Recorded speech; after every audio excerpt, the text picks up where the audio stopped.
Nope.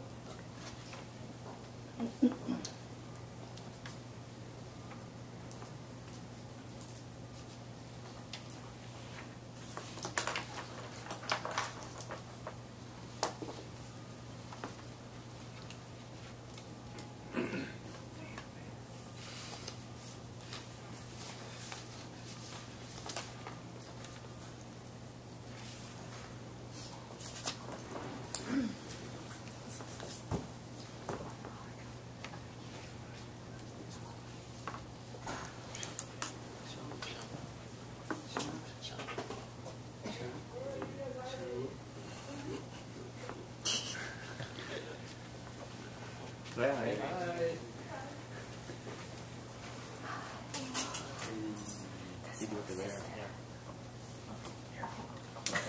Take a seat Back there.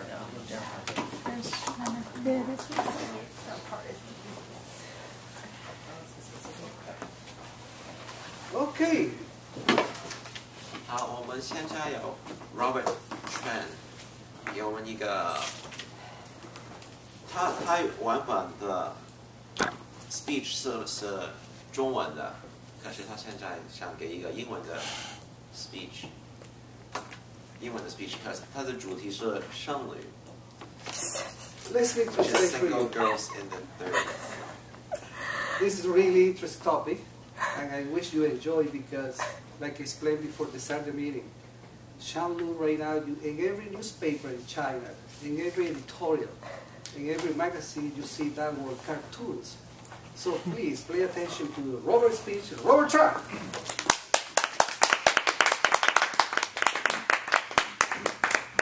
Okay, thank you everybody. Tonight I was going to give the speech in Mandarin, but unfortunately we don't have enough Mandarin speakers to understand what I'm potentially going to say. A large body of the people here speaks English, so therefore I should give it in English. The topic of my speech tonight are single girls in their 30 plus. Now this is really reference only to China in particular, so it has nothing to do with anybody who's sitting here who are 30 plus and still single, okay? Just want to get that out. Now, China is a country back in the days which is mainly, it's a farming country. Women stay home to take care of their children while men go outside to work. But as the society changed, as we progress in technology, China has become an industrial production company, meaning that women and men all go to work, not just one single body, mainly the men. So as a result of this situation, we have an increasing group of people, females in the 30s, that are single. And it has caused a lot of problems in society right now, because they're being labeled as 剩女. And what this really means is the residual ladies, or the ladies that are being left out or left over, girls that haven't married yet. And that's a really big problem. Now tonight I want to explore this topic, 剩女, with you. Let's go ahead and see who they are. The second thing is, how does society in China in particular look at them? And finally, how do they look at themselves? So, who are they? Now, as I talked about, they are girls in the 30 plus, single, well educated, rich, has assets. We're talking about cars and house and the likes. And so they're not chasing after, in a sense, finding a husband to settle down with. They have other priorities that they want to look after. They want to progress in their work, in their career. They want to find a really good husband before they settle down. So they're not just going to settle down with anybody. So that's who they are. Now, how does society look at them? Unfortunately, China is still in the mindset of, say, the 50s and the 60s. Parents are very much worried about their kids not being married once they hit 30. There's a stigma right now that women in the 30s hopefully should have kids by then. If not, there's something, it's not that great to have kids in your 35s, your 40s. And as we know, technology has improved drastically that women are allowed to have kids later on in their years. So it's not really a big problem, but the stigma is still there. And so that's why society is not giving a really good positive look at who they are. As a matter of fact, they're being labeled as, again, 剩女. And with this label, it comes with a lot of stereotypes. Oh, is there something wrong with these women? Are they too good for other men? Who are they? Why are they so stuck up, if you will?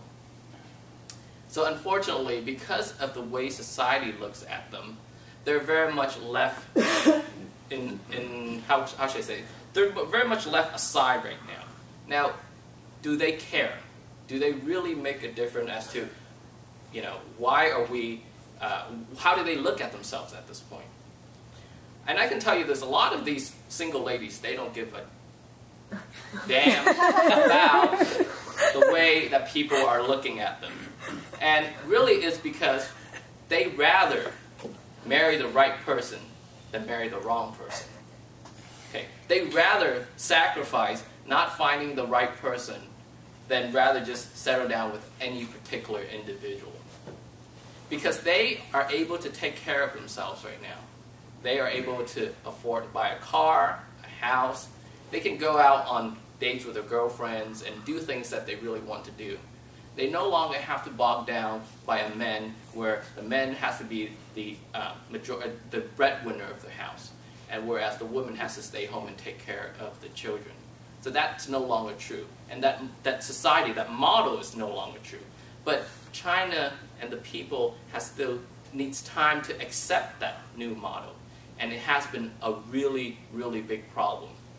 Let me share a story with you. I have a friend in her 30s right now. Every time she goes back to her home during Chinese New Year, her mom would say to her, "You have a boyfriend? When are you going to get a boyfriend? You know, I'm a little bit depressed right now because you don't have a boyfriend. And as a matter of fact, because I'm so depressed, I can't sleep because you don't have a boyfriend." Because of these statements,